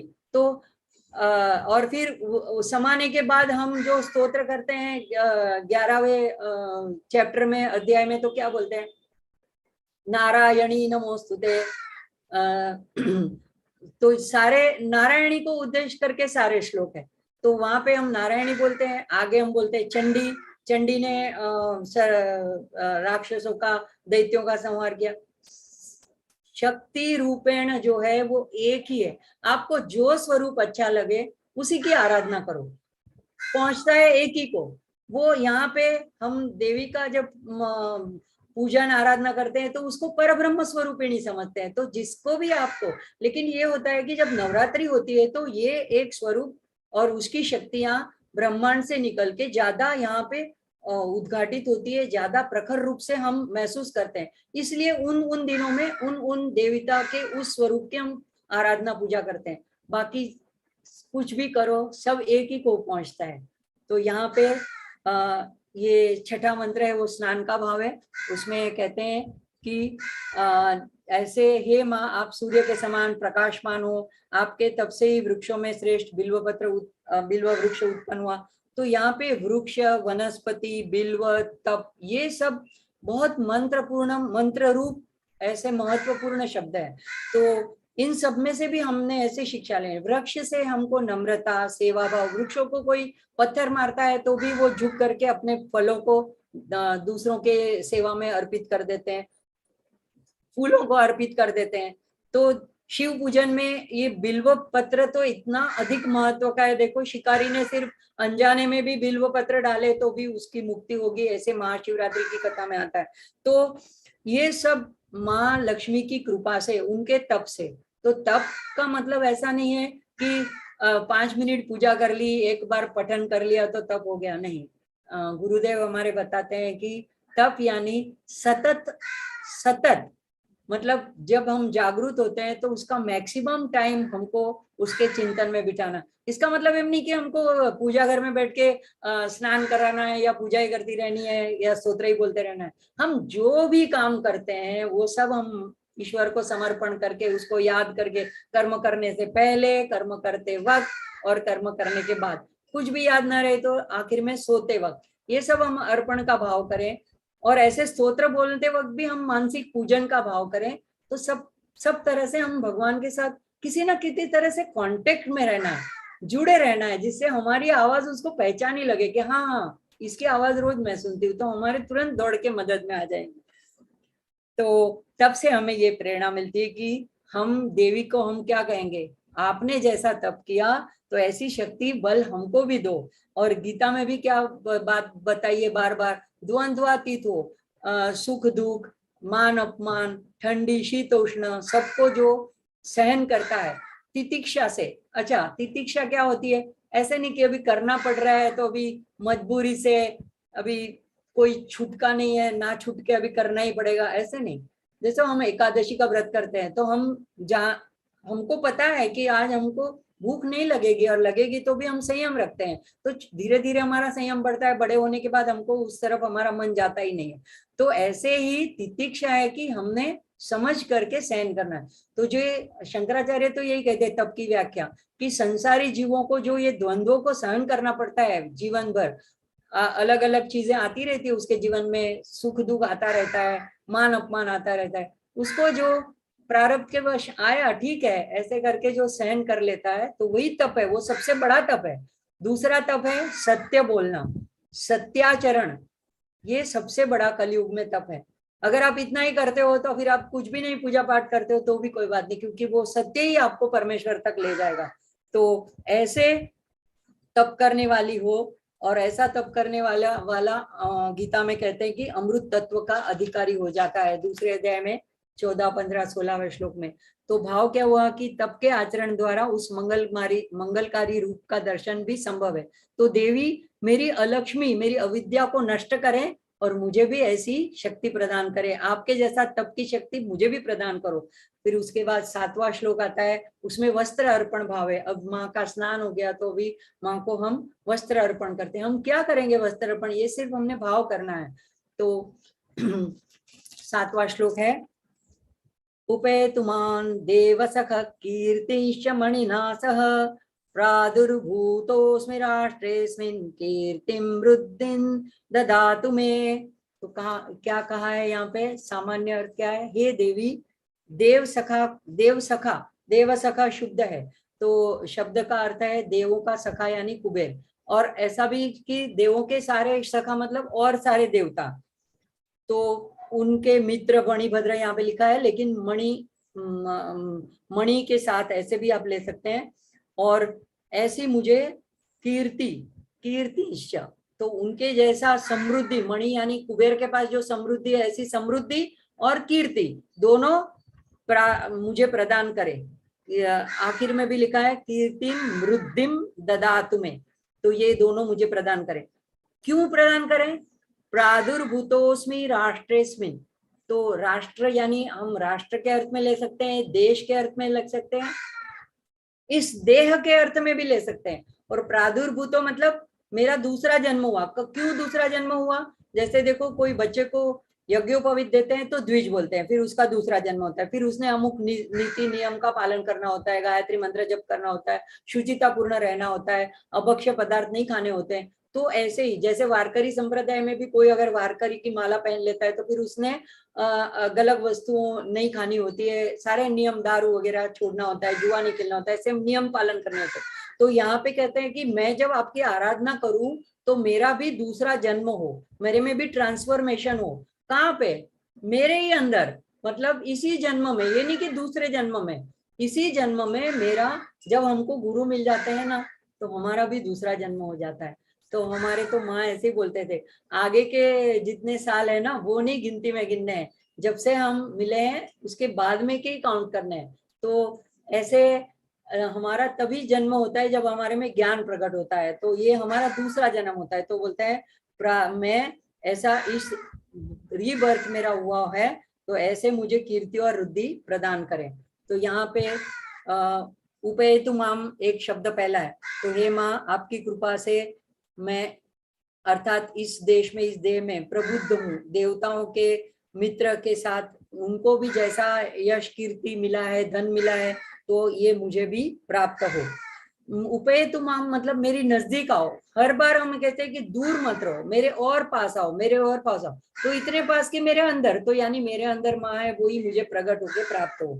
तो मुझे मेरे में ही पुनर्जन्म लेना है। प्रादुर्भूतो, अभी ये जो मेरा व्यक्तित्व है, मेरा माइंडसेट है, मेरी मनोदशा है, उसको मैंने चेंज करना है और उसको छोड़कर एक ट्रांसफॉर्मेशन होके मैंने एक नया व्यक्तित्व पा करके बाहर आना है। तो कीर्ति भी कैसी कि जिसका चरित्र प्रभाव युगो युगों तक हो। जैसे कि देखो आदि शंकराचार्य है, तुलसीदास है, ज्ञानदेव महाराज है, रामकृष्ण परमहंस है, विवेकानंद है, अब वो हो गए लेकिन आज तक उनकी कीर्ति कायम है और भी आगे भी कायम रहेगी। तो ऐसी शुभ कीर्ति मेरी भी होए, मुझे भी ऐसी कीर्ति प्राप्त हो। अभी आगे 8वां और आखिरी मंत्र है आज के सत्र का, तो उसमें है श्रृंगार और आभूषण का भाव। अब माँ को हमने बुलाया, माँ को आह्वान किया, माँ को आसन दिया, माँ को हमने अर्घ्य अर्चन किया, उपहार दिया, स्नान कराया, फिर उसको वस्त्र आभूषण दिए। तो अब हमने ये मंत्र 8वें मंत्र में माँ को श्रृंगार और आभूषण का भाव करना है। तो श्लोक है, मंत्र है, क्षुत्पिपासामलां जयेष्ठाम् अलक्ष्मीं नाशयाम्यहम् अभूतिम् असमृद्धिं च सर्वान् निर्णुद मे गृहात्। तो इसका सामान्य अर्थ है, लक्ष्मी की बड़ी बहन को अलक्ष्मी कहते हैं, ऐसा एक रूपक है कि उसको ज्येष्ठा लक्ष्मी कहते हैं। वो बड़ी बहन क्यों कहते हैं उसका हम बाद में देखेंगे। तो वो उसको दरिद्रता की देवती कहता है। ये एक है, लक्ष्मी जो है संपत्ति के ऐश्वर्य की देवी है, अधिष्ठात्री है, और अलक्ष्मी जो है उससे विरुद्ध दरिद्रता की देवी है। तो उनका जो क्षुधा और पिपासा से, क्षुत पिपासा मलाम, तो क्षुत और पिपासा यानी क्षुधा और पिपासा से जो मलिन यानी जो मैली हो गई है, क्षीण काया हो गई है, उसका नाश चाहता हूँ। नाश मैं चाहता हूँ कि उसका नाश हो। और हे देवी, मेरे घर से हर प्रकार के दारिद्र्य और अमंगल को दूर करो। गृहात, मेरे घर से, अब घर मतलब घर से भी, और मेरे ये शरीर भी मेरा घर है, आपका भी निवास स्थान है, तो मेरे शरीर में से, मेरे मन में से, मेरे हृदय में से भी सर्व अमंगल को आप दूर करो। ये इसका सामान्य अर्थ है। अब क्षुत पिपासा मलाम, तो सप्तशती में देवी सूक्त में भी अनेक रूप से देवी को नमन किया है। तो वहां पे या देवी सर्वभूतेषु क्षुधा रूपेण संस्थिता नमस्तस्ये नमस्तस्ये नमस्तस्ये नमो नमः। तो कोई कहेगा कि देखो क्षुधा तो आपका ही रूप है, फिर आप कैसे कहते हो कि वो बड़ी बहन और लक्ष्मी है और मलाम है, मलिन है। तो यहाँ पे इस तरह से देखना है कि जो हमारा भाव क्या होना चाहिए। देखो, भूख प्यास मिटाने के लिए अन्न जल हम लोग ग्रहण करते हैं, लेकिन वो अन्न जल ग्रहण करते वक्त अगर हमारा भाव ऐसा है कि हमारे अंदर परमात्मा का वास है, हम ये भगवान को आहुति दे रहे हैं, ये भगवान को अर्पण कर रहे हैं। तो गीता में भी यही है, यद्दुषि यजस्नासि यत् करोषि यत् तपस्यसि कौन्तेय तत्कुरुष्व मदर्पणम, तो सब मुझे अर्पण करो। तो हम अगर वो भाव से खा रहे हैं, मुंह में निवाला रख रहे हैं, अर्पण कर रहे हैं, तो वो हमारा भाव ऐसा है कि वो लक्ष्मी को जा रहा है। लेकिन हम अपने स्वाद के लिए अतिरिक्त मात्रा में, अनुचित मात्रा में खा रहे हैं, जो अभक्ष्य पदार्थ खा रहे हैं, जो नहीं खाने को बोला है वही खा रहे हैं, ऐसे इस तरह से भी हम अपनी भूख प्यास मिटा सकते हैं। तो वो अलक्ष्मी है। तो भूख प्यास वही है, लेकिन किस भाव से उस भूख प्यास को मिटाते हैं, वो या तो लक्ष्मी बनती है या तो अलक्ष्मी बन जाती है। तो यहाँ पे कहने का मतलब ये है कि ऐसी भूख प्यास आवकार्य है कि जिसमें आपको ऐसा लगे कि नहीं, मेरी ये साधना अभी कम है, मेरा अभी पूजा पाठ अभी मुझे और अभी मेरे इतने साल जितने मेरे जीवन के बीत गए, लेकिन अभी मुझे ये मेरी उपासना बढ़ानी चाहिए। तो आध्यात्मिक क्षेत्र में आप जितनी भूख प्यास रखो वो अच्छा है। नई नई चीजों जानने की, ज्ञान संपादन करने की भूख, ये अच्छी है, ये लक्ष्मी है। और भौतिक में जितना आपको दिया है प्रारब्ध के वशात, अगर उसमें आप संतुष्ट हो तो वो लक्ष्मी है। लेकिन आपको लगे नहीं मुझे और चाहिए, तो आपको लोभ लालच संग्रह, एक घर है तो दूसरा घर चाहिए, बड़ा चाहिए, एक कार है तो बड़ी चाहिए। मेरा कहने का मतलब ये नहीं कि बंगला गाड़ी नहीं होना चाहिए। जनक महाराज की तरह राज्य के, साम्राज्य के सम्राट होते हुए भी वो अलिप्त और असंग थे। तो लेकिन ऐसा अगर भाव है तो ठीक है, हमारे पास लक्ष्मी है तो भी ठीक है, और हम नहीं है तो भी ठीक है। लेकिन यहाँ पे जो बात है कि ऐसी भूख प्यास जो अनैतिक भूख प्यास है, वो सिर्फ शरीर के पेट के संबंधित नहीं, और भी मन की कोई भूख प्यास है, तो अनुचित जो भूख प्यास है वो अलक्ष्मी है, और उसको आप दूर करिए।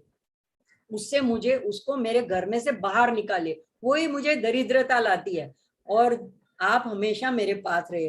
तो यहाँ पे जनक राजा की एक और भी बात याद आती है कि जब वो याज्ञवल्क्य जी से जब सुनते थे, सत्संग करते थे, तो जब तक वो नहीं आते थे तो वो आगे सत्र चलाते नहीं थे। गांव से बाहर, राज्य से बाहर, नदी के किनारे उनका आश्रम था, वहां पे राजा पहुंचते थे। तो दूसरों को थोड़ा ईर्ष्या भी हो जाती थी कि देखो जनक महाराज राजा है, इसलिए हम तो आके पहले बैठ जाते हैं, लेकिन जब तक वो नहीं आते तो ये शुरू नहीं करते हैं। तो ये बात जब उनके ऋषि के ध्यान में आई तो एक बार उन्होंने क्या ऐसे देखा कि मिथिला नगरी पूरी जल रही थी आग की लपेट में। तो उन्होंने ऐसे राजा से कहा, सब लोग तो उनकी तरफ मुंह करके बैठे थे, और ऋषि ने ऐसे कहा, देखो आग लग गई है, देखे देखे जल्दी भागो, दौड़ो दौड़ो। तो सारे लोग उठ करके दौड़ करके खड़े हुए और अपनी चीजें बचाने के लिए, या अपने धन दौलत या अपने बीबी बच्चों को बचाने के लिए दौड़ पड़े। लेकिन राजा वहीं पे स्वस्थ बैठे रहे। थोड़ी देर में सब लोग लौट के वापस आए। तो देखते क्या है कि वो सब माया से ऐसे उत्पन्न किया था, सच में मिथिला जल नहीं रही थी। तो जब राजा ऋषि ने राजा को पूछा कि आप नहीं गए, तो उन्होंने कहा मिथिला नगरी के जलने से जनक का कुछ भी नहीं जलता है। तो इतने वो आत्मस्थ थे कि इसमें मेरा कुछ नहीं जल रहा है, मैं जैसा हूं परिपूर्ण हूं।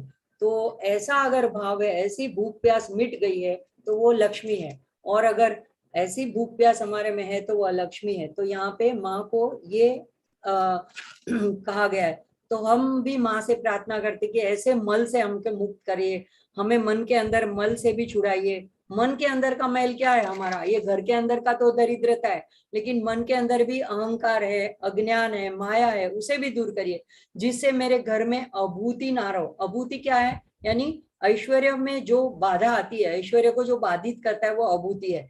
और असमृद्धि यानी दरिद्रता, तो मेरे घर में धन की कमी न रहे, यानी असमृद्धि भी मेरे घर में न रहे, उसको भी निकाल दीजिए बाहर। और इन सबको मेरे घर से, मेरे अंदर से भी बाहर निकालो। तो देखो, जब तक हम स्वयं शांत न हो तो हम दूसरे को शांति प्रदान नहीं कर सकते। जब स्वयं हमको कुछ ज्ञान न हो तो हम दूसरे को क्या ज्ञान देंगे। जब स्वयं हम खुश न हो तो दूसरे को खुशी नहीं दे सकते, आनंद नहीं दे सकते हैं। तो ऐसे ही माँ जो है वो स्वयं नित्य तृप्ता है, और जो नित्य तृप्त होता है वही दूसरे को तृप्ति दे सकता है। तो वो हमें भी वही तृप्ति का प्रदान करा सकती है। तो हमारी भूख प्यास वही मिटा सकती है। तो इसमें दो बातें हैं कि भौतिक सांसारिक दृष्टि से हमको जो मिला है उसमें हम संतुष्ट रहे, और आध्यात्मिक मार्ग में हम जो कुछ पूजा अर्चना जप तप कर रहे हैं उसमें हम संतुष्ट ना रहे। क्या चलो सुबह पूजा कर ली, अरे ठीक है आज का मुझे जितना पढ़ना था उतना मैंने पढ़ लिया, इतने स्तोत्र मैंने पढ़ लिया, मैंने इतना ही नक्की रखा है, रोज मैं इतना ही करती हूँ, एक हनुमान चालीसा करती हूँ, एक ये करती हूँ, एक वो करती हूँ, वो करती हूँ, आज का मेरा हो गया। ऐसा उसमें संतोष नहीं रखना है। तो यही हमको सीखना है माँ से, और यही प्रार्थना करनी कि हमको इसकी जो भूख प्यास है वो बढ़ाओ, और वो जो भौतिक भूख प्यास है वो घटाओ, उसको निकाल दो। तो कहते हैं संतोषी नर सदा सती, जो संतुष्ट है, संपन्न है, वही समुद्रवान समृद्धवान है। तो यही हमारी प्रार्थना है। तो देखो, इस पर एक सत्य घटना याद आती है। जब स्वामी विवेकानंद वो जब सन्यासी नहीं थे तो नरेन थे, ठाकुर के पास आया जाया करते थी। ठाकुर ने एक बार उनको समाधि का भी थोड़ा सा अनुभव कराया था, उनको स्पर्श करके। लेकिन फिर वो इतने 2-3 दिन तक उसी भाव में रहे, विक्षिप्त हो गए। तो बोले कि ये क्या आपने मुझे कर दिया, मैं कुछ ठीक तरह से सोच भी नहीं पा रहा हूँ, देख भी नहीं पा रहा हूँ, आपने मुझे क्या कर दिया। तो उन्होंने वो क्षमन कर दिया उस समाधि का, और बोले कि अब आपकी ये चाबी मेरे हाथ में रहेगी, जब मैं चाहूंगा तब तुम्हें अभी मैं ये समाधि का दर्शन कराऊंगा। तो उसके बाद में क्या हुआ, उनके पिताजी गुजर गए, तो आर्थिक संकट में आ गए। तो उनका मन नहीं लगता था कहीं। लेकिन ठाकुर को ये सब, उनके वो प्रिय शिष्य जो थे, आगे उनका काम बढ़ाने वाले थे, उनको सब बातें पता थी। तो उन्होंने बोला कि नरेन तुम इतनी चिंता क्यों करते हो, जाके माँ से क्यों नहीं बात करते। लेकिन नरेन क्या थे, वो ब्राह्मो समाज, आर्य समाज के प्रभाव में थे। तो उनको इतना, जितना ठाकुर को विश्वास था, ठाकुर पर तो विश्वास रखते, लेकिन ठाकुर को जितना महाकाली पर विश्वास था उतना उनको नहीं था। फिर भी अभी बोला है ठाकुर ने, इसलिए वो चले गए काली के मंदिर में। अब वहां गए, कुछ देर तक अंदर ही रहे, फिर बाहर आए। तो ठाकुर ने पूछा बात हो गई माँ से, क्योंकि वो तो एकदम बच्चों की तरह, जैसे हम आपसे बात कर रहे हैं वैसे माँ से बात करते थे। तो उन्होंने वैसे पूछा हो गई बात माँ से। तो नरेन ने कहा नहीं। अरे लज्जित हो गए कि मैं इतना, वो अपने आप को बुद्धिशाली समझते थे कि तर्क भी बहुत करते थे, अपने प्रोफेसरों को भी हरा देते थे तर्क में। तो बोले नहीं मैं बोल नहीं पाया। तो फिर बोले अच्छा ठीक है कल चले जाना। फिर दूसरे दिन गए, दूसरे दिन वही हाल, गए लौट के वापस आए। फिर ठाकुर ने पूछा, बोले नहीं। तो समझ में आ गया। फिर बोला क्यों नहीं बोला, माँ से बात क्यों नहीं की। फिर उन्होंने कबूल किया कि जब मैं माँ के स्वरूप को देखता हूँ तो मैं खो जाता हूँ, माँ को देखने में मैं मुग्ध हो जाता हूँ, मैं कुछ बोल नहीं पाता। ऐसी कोई तुच्छ बात, छोटी सी बात मेरे मुंह पे आती ही नहीं, मेरे मन में वो ख्याल ही नहीं आता है, तो मैं वापस चला आता हूँ। तो देखो ऐसा भाव होना चाहिए कि हमको कुछ ऐसे मांगने का ऐसा कुछ ख्याल ही न रहे, हम सिर्फ माँ के रूप को, माँ के ऑरा को देखते रहे।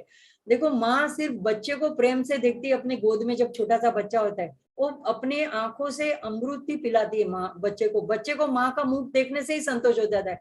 देखो माँ अगर दूर चली जाए और कुछ आप खिलौने दे दो, 1-2 मिनट तो वो चुप रह जाएगा, लेकिन उसके बाद वो भैं करके इतना जोर से चिल्लाएगा नहीं, उसको माँ ही चाहिए।